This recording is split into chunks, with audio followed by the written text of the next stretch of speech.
Happy Black History and Hispanic Heritage Month. And so since Miles is Afro-Latino, I decided to combine both. And I'm here today to talk to you about Miles Morales is Spider-Man and not Peter Parker's sidekick.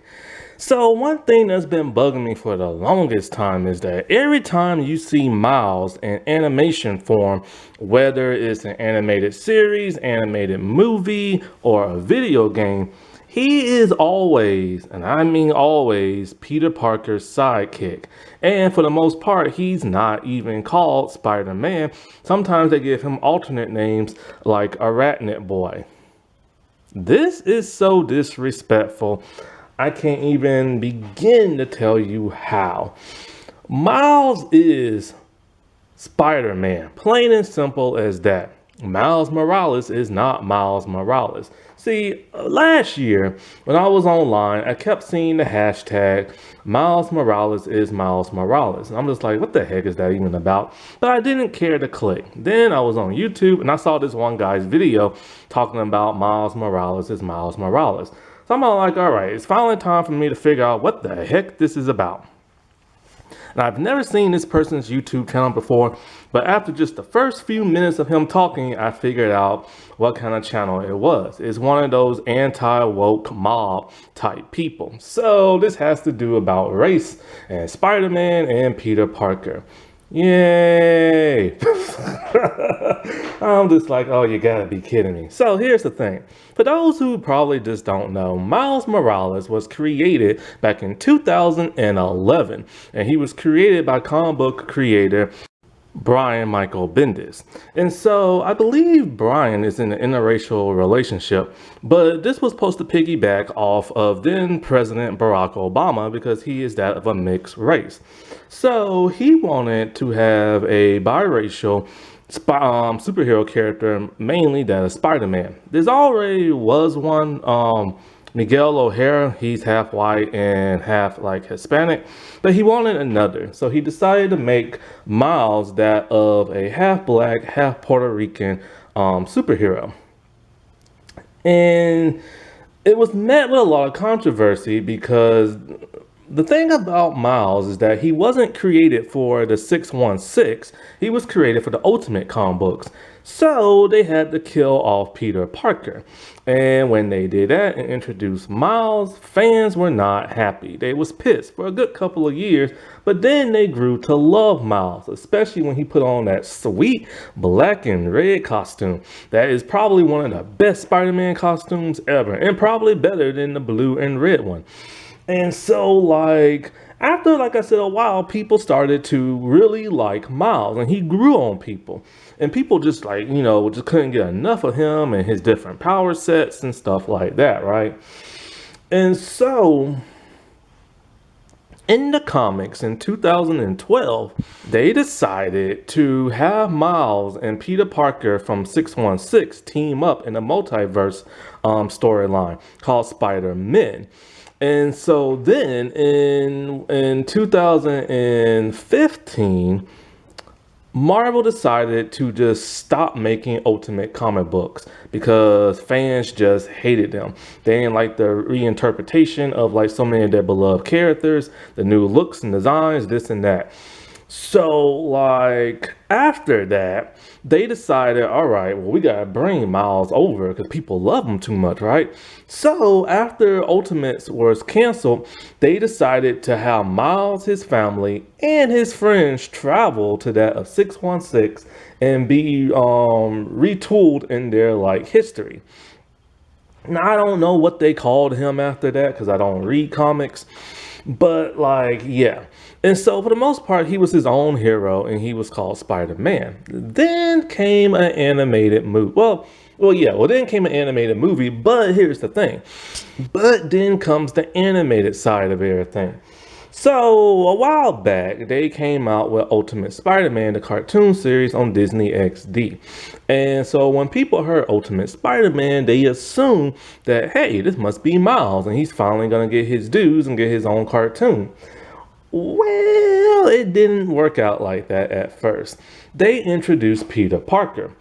And so people were very confused because he was dead in the Ultimate comic books. So they're like, okay, fine, whatever. So then they had like a multiverse crossover saga where he met Miles in his universe. Then he went back to his own universe. Then in another crossover event, he meets Miles again, but then something happens where Miles gets stuck in his universe and everything, right? So now Miles is now officially in the Ultimate cartoon series. And so they decided, okay, we can't call you Spider-Man because Peter Parker is still alive in this cartoon. So they started calling him Arachnid Boy. And I was just like, okay, that kind of makes sense. Why not? You can't have that many different Spider-Man. And then so by this time, this is when Web Warriors was the title of the show. So he was essentially part of a team with other Spider-Man type people. Scarlet Spider, the Armored Spider, and, you know, Agent Venom and a bunch of other people, right? And so then he was put on a team that was led by Peter Parker. And so at first, at that time, I just didn't really care. So I'm like, okay, that's cool. That makes sense. It's a little logical. Why not? You know what I'm saying? But then they started to repeat this trope over and over and over and over again. So in Marvel's Spider-Man, which was a completely different cartoon, this one introduces Miles right away in like their universe. And so with here, you have both Peter Parker and Miles teaming up once again, where Miles is basically his sidekick. And he's not even called Spider-Man. And this is starting to get kind of irritating. Well, then next thing you know, at some point, did the whole video game thing. And so first they start to team up once again, being sidekicks, but they're both called Spider-Man, which is kind of confusing, I will admit. And so this is why having them both in the same universe just don't make no sense. But anyway, at one point, Peter Parker goes away, and then it's Miles' this like video game. And then he was brought back for like the second video game where he's like a solo thing. And so, yeah. So at least they gave him his dues and let him do his own solo thing.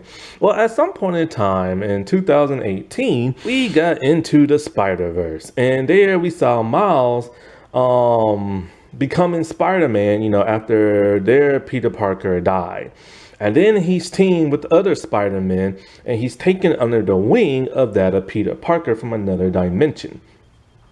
It's a really good movie, but here's my problem with this, is that Miles has been somewhat introduced in the MCU, again a little bit later, only by reputation. His uncle said, I have a nephew and I want to keep the streets clean. Meaning Miles at some point will come into the MCU. That was a long time ago and Miles has not shown up since. Supposedly Kevin Feige is finally going to bring him in. Now here's the thing. We all know that Spider-Man is technically a Marvel property, but Sony owns the movie rights to him. And so they introduced Peter Parker in the MCU when they let Disney borrow him. At that point in time, I don't think nobody really had the rights to Miles, probably except for probably Sony. And they never wanted to make a live action movie. Something they should have done, because now they got a bunch of like Spider-Man movies that don't have Spider-Man in them, but his villains and supporting cast. And so with that said, they could have made a live action movie in the point in time they wanted to, but they didn't. They went the animation route. And so I'm like, okay, cool. We're going to get to see Miles do his own thing. Nope, he's put on a team and he doesn't even know how to be Spider-Man. Instead, he is mentored by an older Spider-Man that's down in the dumps, to where the movie's tagline is anybody can be Spider-Man. This, in my opinion, is a bit of a charade, a bit of a pull the wool over your eyes so you don't get offended and stuff. See, I believe Sony had no faith in, like, you know, Miles Morales. We all remember the email leak from Amy Pascal, I think that's her name, from Sony, about the whole Obama thing, and and stuff like that, that caused her to get demoted. And so as soon as that happened, what happened? At some point we had a Spider-Verse movie. And so like, this is basically them trying to do damage control. It's very similar to DC with them wanting to make their Black Superman movie, only because in the Krypton show, it was revealed that one of the writers wanted to make Superman black. Somebody said no. Years later, he leaked that information, and now they're making a Black Superman. So anyway, I believe they had no faith in Miles. I believe they couldn't think he could spearhead his own movie. It's similar to what DC does in their animated movies. They want to make a Supergirl movie. Well, they also introduce Superman in the movie. They want to make another Supergirl movie, and they introduce the Legion of Superheroes. They want to make a Flash movie, but instead they also bring in that of like, the Justice League. And they do this constantly when they have no faith in their heroes. And so I believe they had no faith in Miles, and that's why they put all those different Spider-Man in there, only for it to be a huge success. And they're like, all right, fine, we'll give him a second movie where he is now finally Spider-Man in the lead. But once again, it's the multiverse, and there's multiple Spider-Man in there and Spider-Women. So that brings us to the MCU, where Kevin Feige said he's going to bring in Miles Morales.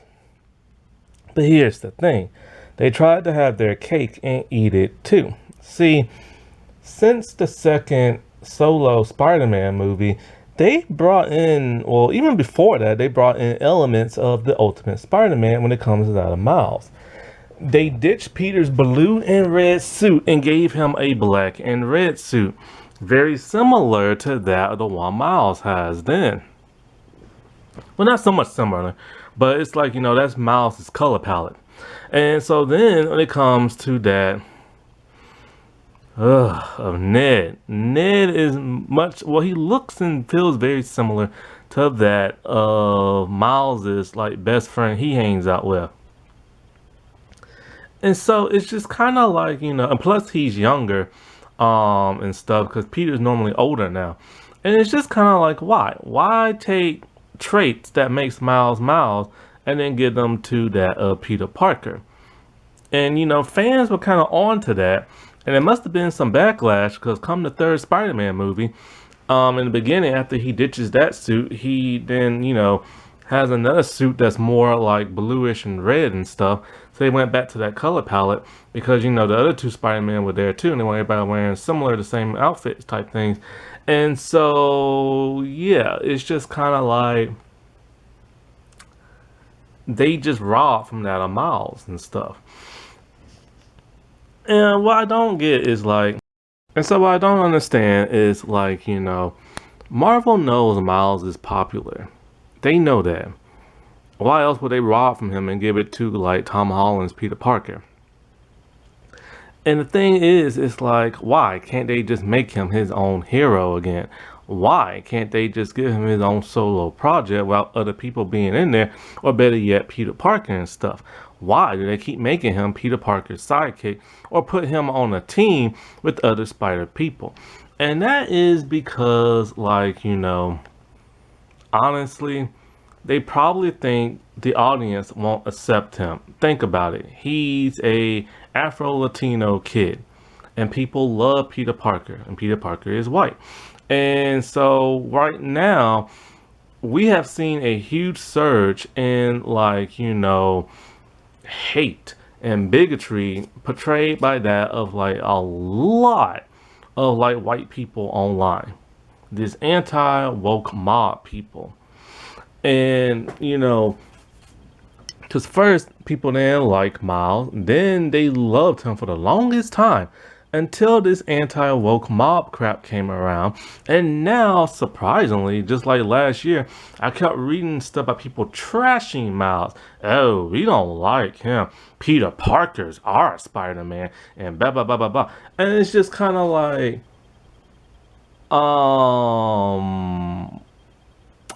what happened? Like, seriously, what happened? A couple of cranky people who want to pay their light bill and have YouTube pay it for them, you start like talking like them? Because think about it. They keep talking about just give Miles his own new Spider-Man name, or like, a superhero name. And it's kind of like, okay, but what about other comic book characters? Like, say, The Flash. You know how many Flashes there been? And you didn't hear not one person complain talking about give that person a new name. I mean, even Barry Allen is the second Flash. But for the longest time, he was the main Flash of the Silver Age. Wally West came around when Barry died. And when Barry died and Wally took up the mantle of Flash, you didn't hear nobody complain. For the longest time, people love Wally West. Same thing with Bart and everything. And don't even get me started on like Batman. When Dick became Batman, when Terry McGinnis became Batman, people accepted it. People didn't complain or whine or talking about give them a new name and everything. They don't deserve the name of like Batman and stuff like that. You ain't hear people complain like that. Because they didn't care and they loved those characters and they accepted it. And so why can't they do the same thing for Miles? It's because he's a little black boy or Afro-Latino boy and stuff. I just don't get it. And when it comes to that Wally and it comes to like the Dick and Terry, they're all white. And then so is, of course, the people who they took the mantle from. Like, do you see like the differences in how they hate on one, but they don't want to hate on the other? So then they start saying crap like Miles Morales is Miles Morales. You ain't people say Wally West is Wally West or Terry McGinnis is Terry McGinnis. You ain't hear people say that. It just makes me sick. And these big companies, they see crap like that. And they don't want to anger people like that. They don't want to piss people off being all like, oh, you don't like this, you don't accept this and stuff like that. I don't care how diverse Disney or Marvel or whatever is becoming. They're not going to stay like that forever. Okay? They're not going to stay like that forever. And so, like, they will go back to what they used to be. Because in case you haven't noticed it, on Disney Channel, nearly every new diverse show that came out has been canceled after one season or multiple seasons. And so, like, yeah. This is why I feel like they always partner Miles with that Peter and make him his sidekick, because they don't believe this person can carry his own weight. I mean, heck, we just now had another Into the Spider-Verse type movie where it's a bigger team of like more spider people. Yeah, that's fun. But when are they ever going to give Miles his solo thing? They won't. Because of the simple fact, they don't want to anger certain people and stuff that's going to hate on him. All right, I'll talk to you later. Bye.